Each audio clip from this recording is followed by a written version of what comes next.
Hello guys, welcome to our DC and NTS placement course and today we are solving this problem called as rectangle overlap. This is problem of 836 on lead code. काफ़ी popular interview question है. Actually ये जो problem है ना, ये actually बहुत जगह सीधा तो नहीं पूछा जाता, बट जनरली ऐसे प्रॉब्लम पूछे जाते हैं जिसका ये पार्ट होता है. तो राइट, ये बहुत ही ज़्यादा इंपॉर्टेंट है उस सेंस में. लेट्स सी क्वेश्चन क्या कहता है. तो basically an axis aligned rectangle is represented as a list x1 y1 x2 y2 where x1 y1 is the coordinate of its bottom left corner and x2 y2 is the coordinate of its top right corner. Its top and bottom edges are parallel to the x-axis and left and right edges are parallel to the y-axis. Two rectangles overlap if the area of their intersection is positive. To be clear, two rectangles have to only touch the corner or edges do not overlap. Even two axis aligned rectangles rect 1 and rect 2 return true if they overlap, otherwise return false. Okay? What we are going to do is actually go through this example और उससे हम समझते हैं कि अपन ने क्या पढ़ा ऊपर. ठीक है, तो पहला रेक्टेंगल हमें दे रखा है 0 0 2 2. So I have already made this x and y axis और पहला रेक्टेंगल जो अपन का है that is 0 0 and 2 and 2. ठीक है, तो ये क्या कह रहा है कि ये जो पहली है ना, ये basically this is the coordinates of the bottom left corner. So let me draw it here 0 0 and this is the coordinate of the top right corner, right. तो दिस इज 2 2 बेसिकली. और जो इसके एक्सिस है ना, they are parallel to the x axis and parallel to the Y axis. तो ऐसा आप कुछ बना सकते हो. ठीक है, तो आई एम गोना मैं इसको बना देता हूँ एक बार, मैं इसको फिल नहीं करूँगा आप. ठीक है, तो let me just change this background. Okay, so this is the first rectangle जो अपन ने बना दिया. दूसरा रेक्टेंगल की बात करते हैं. दूसरा रेक्टेंगल हमको दे रखा है 1 1 and 3 3. Okay, so let me draw it here. So 1 1 and 3 and 3. तो इस रेक्टेंगल का बॉटम लेफ्ट कॉर्नर इज 1 1. तो let me use a different colour, right. तो this is the bottom left corner and 3 3 the top right corner. ठीक है, इसके top and bottom edges are parallel to the x axis, इसका left and right edges are parallel to the Y axis, right. If you see this, इस rectangle में actually there is some positive intersection, right. तो इस case में हमारे इस rectangle का answer क्या आएगा कि भैया इस केस में हम कह देंगे हाँ यार they are intersecting, so will return true from here. Let's see the question again, right. So we have been given this rec 1 which is actually a 4 element array and it's also 4 element array. It's x1 y1 and x2 y2, bottom left coordinate and top right coordinate. Same thing with rectangle 2 as well. Okay, now let's see कि इसको अपन solve कैसे करेंगे. तो क्या मैंने यहाँ पे ना थोड़ा सा डायग्राम बना रखे हैं. ठीक है, तो मैंने क्या किया है, मैंने यहाँ पे एक रेक्टेंगल बना रखा है ये रेड कलर का. ठीक है, विच इज x1, इसका bottom left coordinate is x1 y1 और इसका top right coordinate is x2 y2. Similarly मैंने ये सेकंड रेक्टेंगल जो यहाँ पे जो बनाया है केवल x3 y3 x4 y4. ठीक है, जो just imagine this to be ये साइड में. ठीक है, इसका bottom left coordinate is x3 y3, इसका top right is x4 y4. Actually intersection पता करने से ज़्यादा आसान ये है कि कब वो इंटरसेक्ट नहीं कर रहा है. ठीक है, तो मान लेते हैं कि आपका ये एक लाइन था यहाँ पे. ठीक है, this line is basically x2, right, x2. And what is happening here is कि यहाँ पे जो आपका ये जो रेक्टेंगल है, राइट, ये जो दूसरा वाला जो रेक्टेंगल है ना, इसका जो ये वाला कोऑर्डिनेट, राइट, ये वाला in terms of the x it will be x3, right, x3. तो जब ये x3 बेसिकली हमारे ये x2, राइट, इसका जो टॉप राइट कोऑर्डिनेट था, राइट, या जो भी इसका राइट वाला जो ये है एज है ना, ये वाले एज से अगर इसका लेफ्ट वाला एज अगर राइट वाले एज के बराबर है या फिर उससे ज़्यादा है, तो बेसिकली हम कह सकते हैं हाँ भैया इस केस में इंटरसेक्ट नहीं करेगा, है ना. Similarly we can reduce the other parts also. Like for example यहाँ पे इसका जो टॉप एज है, टॉप एज इसका क्या होगा, इस राइट का टॉप एज होगा इसका y2, राइट, y2, है ना. और इस रेक्टेंगल का जो bottom as will be y3, है ना. तो अगर y3 बेसिकली हमारा y2 से बड़ा है या फिर उसके बराबर है, तो बेसिकली इस केस में भी हमारा इंटरसेक्ट नहीं करेगा. Similarly on the left side अगर यहाँ पे हम कुछ रेक्टेंगल्स बना दें इसके लेफ्ट में, तो यहाँ पे भी आप देख सकते हो कि इसका जो लेफ्ट वाला एज है, रेड कलर वाले का लेफ्ट वाला एज क्या है, this as is basically x3, है ना. इसका राइट वाला एज क्या होगा, ब्लू वाले का राइट वाला एज होगा, that will be I think, oh sorry, this will be x1, right, x1. This will be x1, left rectangle है ना उसका x1. ठीक है, और ये जो हमारा ये रेक्टेंगल है जो ब्लू वाला है, इसका राइट वाला एज क्या होगा, x4, है ना. तो हम ये कह सकते हैं कि हाँ यार अगर x1 बेसिकली x4 के बड़ा है फिर उसके बराबर है तो इंटरसेक्ट नहीं करेगा. और यही 4 कंडीशंस हैं हमारी, राइट, पॉइंट के हिसाब से यही 4 कंडीशंस है. अगर मैंने कुछ थोड़ा गलत बोला होगा x1 y1 x2 y2 है, but you can understand the logic behind this कि आप अपनी ये रेक्टेंगल्स है ना जो ब्लू वाले, इनको एक बार इसके राइट में बना देना, इसके टॉप पे बना देना, इसके लेफ्ट में बना देना, उसके नीचे बना देना. ठीक है, बाकी रेक्टेंगल्स भी अगर आप थोड़ा सा कोशिश करो, maybe you try to be very smart और आपने कुछ ऐसा रेक्टेंगल बनाया, ठीक है, इस तरीके का. ठीक है ना, तो यहाँ पे समझ नहीं आ रही कौन सी कंडीशन, पर एक्चुअली लग रही कंडीशन, राइट। यहाँ पे क्या हो रहा है आपका, ये जो आपका ये है this H, right, this H, what is this H, this edge is actually y4 है ना, ये y4 है आपका एच, राइट, y4। तो आपका y4 जो एच है, right, this edge is actually less than equal to इसकी बॉटम एच, रेड का बॉटम एच, रेड का बॉटम एच क्या है y3, सॉरी नॉट y3, मैं y3 क्यों बोल रहा हूँ, y1 एक्चुअली, है ना। तो जब मेरा y4 एक्चुअली y1 से छोटा f से बराबर है, तो हाँ भैया पता चल गया ना कि इस केस में वो इंटरसेक्ट नहीं करेगा। तो these are the few things that you have to worry about, otherwise आपका बस ये पॉइंट वाला पॉइंट से आप डिड्यूस कर सकते हो कि दोनों रेक्टेंगल्स ओवरलैप करेंगे कि नहीं करेंगे, ठीक है।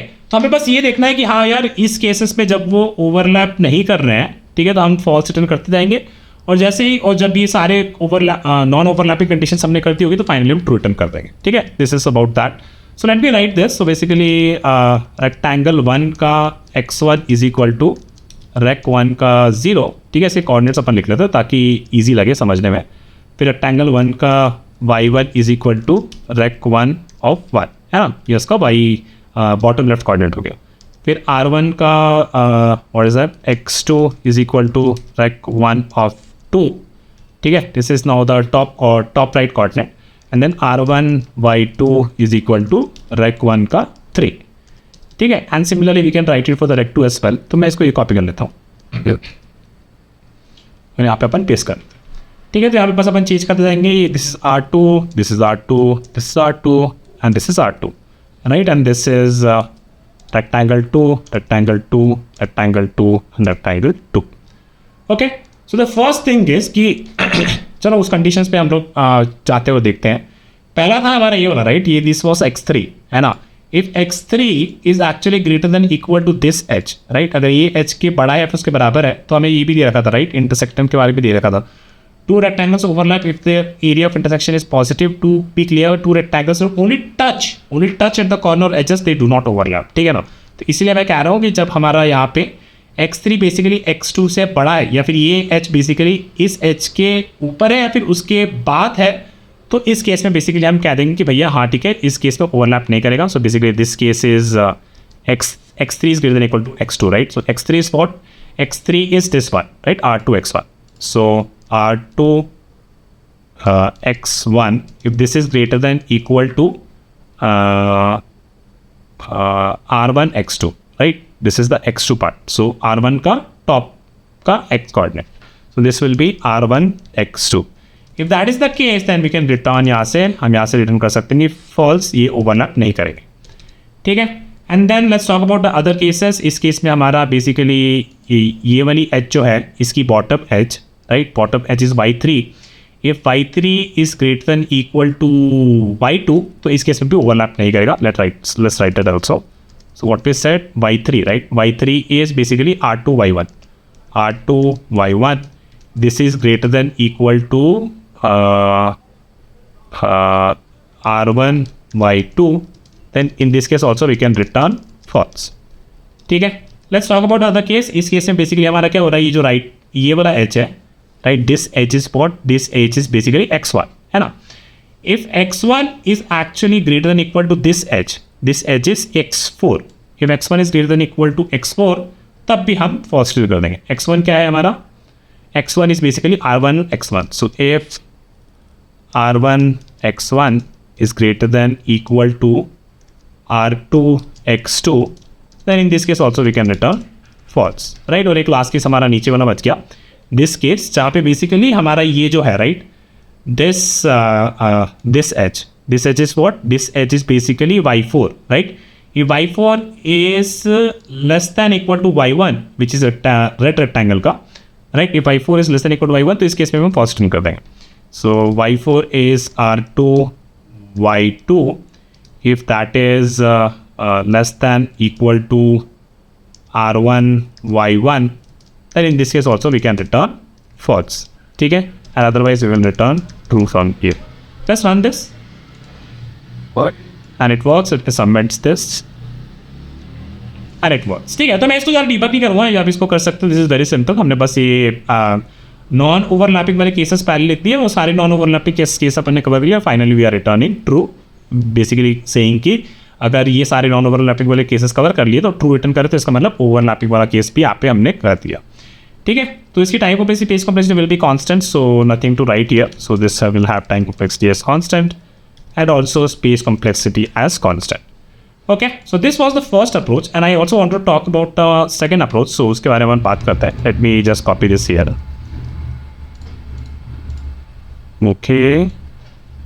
Okay, so this approach is actually about the intersection area. ठीक है ना, तो वो क्या कह रहा था, अपने को प्रॉब्लम ऑलरेडी दे रखी थी कि भैया ये जो आपका दो रेक्टेंगल्स है ना, अगर उनके बीच में कोई पॉजिटिव एरिया इंटरसेक्ट कर रहा है, कोई पॉजिटिव एरिया इंटरसेक्ट कर रहा है, तब हम कहेंगे कि हाँ भैया they are overlapping with each other.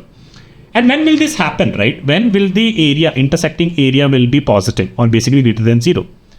अरे ये तब होगा ना जब यहाँ पे ये जो विड्थ होगी, राइट, यहाँ पे कोई वैलिड विड्थ होगी जो कि यहाँ पे इंटरसेक्ट कर रही होगी, है ना, या फिर बेसिकली कोई तो यहाँ पे ये वाली विड्थ होनी चाहिए थी, है ना, एंड सिमिलरली यहाँ पे हाइट होनी चाहिए थी, है ना, यहाँ पे हाइट होनी चाहिए थी. हाइट होनी चाहिए थी मतलब क्या कह रहा हूँ, मतलब यार जो भी हम इंटरसेक्ट कर रहे हैं उसका बेसिकली जो विड्थ होना चाहिए था, उसका विड्थ होना चाहिए था, वो ग्रेटर देन होना चाहिए था. सिमिलरली जो उसका हाइट होना चाहिए था इंटरसेक्टिंग वाले का, इंटरसेक्टिंग रेक्टेंगल का विड्थ ग्रेटर देन जीरो होना चाहिए था, इंटरसेक्टिंग रेक्टेंगल का हाइट भी ग्रेटर देन जीरो होना चाहिए था. अभी कब होगा ये विड्थ जो है, ये width basically greater than zero कब होगी, इसके बारे में सोचता है. ठीक है, सोचो इसके बारे में थोड़ा सा, तो क्या दिखेगा ना आपको कि भैया देखो ये है ना, ये आपका ये सेकंड वाले रेक्टेंगल का एच है, ये राइट वाला एच है, ठीक है, और ये आपका पहले वाले रेक्टेंगल का राइट वाला एच है ना, it is represented bye x2 and this is represented bye x4, है ना. एंड हियर इसका जो लेफ्ट वाला एज है, इसका left edge is represented by x3 और इसका लेफ्ट वाला edge is represented by xy. ठीक है, now what is happening here is whenever the minimum of the rightmost edge, rightmost edge is x2 or x4, जो भी इसका minimum है, in this case it is x2, right, this is x2.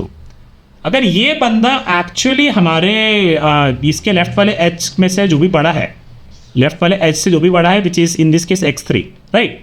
So what we are saying is कि minimum of the right edge, if that is greater than the maximum of the left edge of the rectangle, तो इसका मतलब क्या हुआ कि ये minimum वाला हो गया और इसका मैक्सिमम वाला हो गया. अगर ऐसा है तो इसका मतलब है कि हाँ भाई हमें विड्थ मिलेगी, ठीक है. तो हमें ये पता चल गया कि हमें विड्थ मिल गई, है ना, लेकिन हमारा हाइट भी तो ग्रेटर देन इक्वल टू होना चाहिए. हम क्या बोल रहे हैं कि पॉजिटिव एरिया हमारा होना चाहिए था.